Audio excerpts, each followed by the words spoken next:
یہ بتائیے گا کہ بزرگوں کے طفیل سے دعا مانگنا کیا یہ جائز عمل ہے؟ یعنی اس کے معنی کیا ہے؟ میں تو کبھی آج تک یہی نہیں سمجھ سکا۔ دعا مجھے کرنی ہے تو اللہ کی حمد و ثنا کروں گا، اپنی عاجزی کا اعتراف کروں گا، اپنے پروردگار کی بارگاہ میں حاضر ہوں گا۔ وہ مجھے دیکھ رہا ہے، نگران ہے، مجھے سن رہا ہے، تو اس کے اوپر کسی کا کوئی حق قائم ہوتا ہے کہ میں اس کو درمیان میں لاؤں اور پھر یہ کہوں کہ چونکہ یہ صاحب آپ کے بڑے ہی چہیتے ہیں یا ان کے ساتھ آپ کا کوئی خصوصی تعلق ہے تو ویسے تو آپ مجھ پر کرم فرمائیں گے نہیں، لیکن ان کا لحاظ کر کے کر دیں، تو یہ اللہ تعالیٰ کی شان کے بالکل خلاف ہے۔ چنانچہ پیغمبروں کے ذریعے سے جو دعا مانگنے کا یا اللہ سے کوئی درخواست کرنے کا طریقہ بتایا گیا ہے، اس میں آپ کو اس کا کوئی شائبہ بھی کبھی نظر نہیں آئے گا۔ وہ دعائیں دیکھیے جو داؤد علیہ السلام نے کی ہیں اور زبور کی شکل میں ہمارے پاس موجود ہیں، پیغمبروں کی دعائیں جو بائبل کے صحائف میں نقل ہوئی ہیں، قرآن میں جو پیغمبروں کی دعائیں نقل ہوئی ہیں، رسالت میں آپ صلی اللہ علیہ وسلم کی جو دعائیں ہیں، ان میں کہیں آپ کو اس طرح کی کوئی چیز ملتی ہے؟ تو اللہ کی بارگاہ میں جانے کے آداب ہیں، آدمی کو سوچنا چاہیے کس کی بارگاہ میں جا رہا ہے۔ یہاں ادنا درجے میں یہ خیال کرنا کہ وہ ویسے تو میری سنے گا نہیں، البتہ فلاں کا لحاظ کر کے سن لے گا، یہ آخری درجے کی اہانت ہے۔ اللہ تعالیٰ کے معاملے میں آدمی کو متنبہ رہنا چاہیے۔ ہمارے ہاں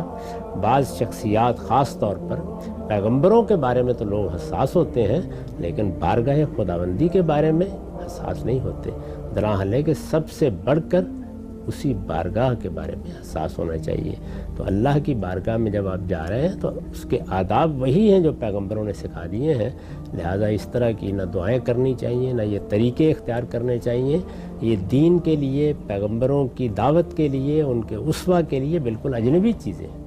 ان کا کسی مسلمان کو تصور بھی نہیں کرنا چاہیے۔ ہمیں بتایا گیا ہے کہ دعا کیسے کرنی ہے، اور اس کی ایسی تعلیم دی گئی ہے کہ ہر نماز میں 5 وقت ہم ہر رکعت میں وہ دعا کرتے ہیں جو سب سے بڑی دعا ہے، سورہ فاتحہ، اور اس میں یہی ہمیں ہدایت کی گئی ہے کہ دعا کرنے کے آداب کیا ہے۔ یعنی اللہ کی صفات کا حوالہ دیتے ہیں، اللہ کا نام بیان کرتے ہیں، اللہ تعالیٰ کے ساتھ اپنے تعلق کا اظہار کرتے ہیں، اپنی بندگی کا اعتراف کرتے ہیں، اس کے بعد کہتے ہیں اہدنا الصراط المستقیم۔ یہی دعا کرنے کا صحیح طریقہ ہے۔ ٹھیک، اچھا، اس میں لوگ یہ بھی کہتے ہیں بسا اوقات کہ ہم بعض بزرگوں کو جو اللہ والے ہیں، جو نیک لوگ ہیں، دین کے بڑے علماء ہیں، ان کے ساتھ اپنے تعلق کا اظہار کرتے ہیں۔ ہم یہ کہتے ہیں کہ اللہ تعالیٰ کو یہ حوالہ دے کر کہ یا اللہ یہ دیکھیں اتنے نیک آدمی ہیں اور میں بھی ان کے ساتھ جڑا ہوا ہوں، تو میرا یہ جڑنا بھی ایک نیکی ہے، اس نیکی کے طفیل کم سے کم تو میری طرف نظر عنایت فرما۔ اس کی ضرورت کیوں پیش آ گئی؟ اگر کسی بزرگ کو آپ اپنا بزرگ سمجھتے ہیں تو جائیں ان سے درخواست کر دیں کہ وہ بھی آپ کے لیے دعا کریں۔ وہ بھی بندہ محتاج، آپ بھی بندہ محتاج، یہ چیز کیا ہے؟ اور اللہ کے کون نیک ہے کون نیک نہیں ہے، اس کے فیصلے میں یا آپ کون ہوتے ہیں کرنے والے؟ یعنی ہم درخواست کر سکتے ہیں، جیسے کہ خود رسالت میں آپ صلی اللہ علیہ وسلم کے بارے میں اللہ تعالیٰ نے فرمایا کہ تم بھی اپنے لیے درخواست کرو، منافقین سے کہا ہے تم بھی درخواست کرو،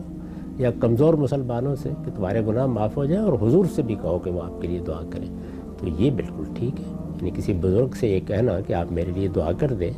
یہ بالکل ٹھیک ہے، لیکن کسی بزرگ کا واسطہ اللہ کے سامنے پیش کرنا،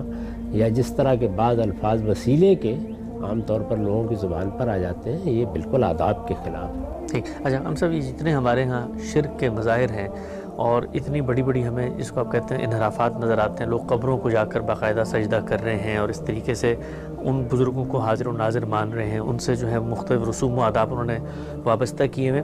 ان سب کی جو ابتدا ہے وہ اسی طرح کے توہمات ہی سے ہوئی ہوگی نا، کہ پہلے یہ کہا ہوگا کہ ان کے طفیل سے کو تھوڑی ہم سفارش کرتے ہیں، اور پھر اس کے بعد کرتے کرتے وہ قبروں پہ چلے گئے، پھر نذرانے پیش کرنے شروع کر دیے، تو یہ رستہ اگر کھل جائے تو پھر اس کی جو انتہا ہے وہ بدعت کی صورت میں نکلتی ہے۔ بات یہ جی کہ جب اللہ کا دین ہمیں دے دیا گیا اور اللہ نے پیغمبر بھیج کے اپنا دین دے دیا، اور اس میں سب سے بڑی چیز جو ہمیں حاصل ہوتی ہے وہ اللہ سے کیا معاملہ کرنا ہے، اس لیے کہ اس میں ہماری عقل خود فیصلہ نہیں کر سکتی۔ ہمارے پروردگار کے ساتھ ہمارا تعلق کیا ہے، اس تعلق کا اظہار کیسے کرنا ہے، اس کے مراسم کیا ہیں، اللہ کی عبادت اگر کرنی ہے تو وہ کیسے کرنی ہے، اطاعت کرنی ہے تو کن حدود میں کرنی ہے، یہی باتیں بتانے کے لیے پیغمبر آئے ہیں۔ تو جب انہوں نے یہ باتیں بتا دیں تو آپ ادنا درجے میں بھی اس میں اپنی طرف سے کوئی چیز داخل کریں گے تو وہی چیز ہے جس کو رسالت میں آپ صلی اللہ علیہ وسلم نے بدعت سے تعبیر کیا ہے۔ دین میں آپ جانتے ہیں کہ اگر مذہبی لحاظ سے دیکھا جائے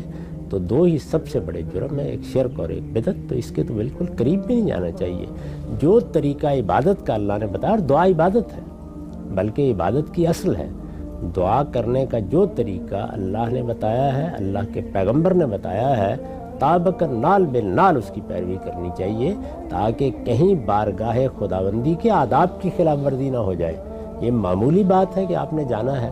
ہمارے ہاں جو اس کے لیے نماز کا طریقہ بتایا گیا ہے، یہ دعا کرنے کا سب سے اچھا طریقہ ہے۔ آپ کھڑے ہوئے، آپ نے وضو کیا، آپ بارگاہ خداوندی کے استحضار کے ساتھ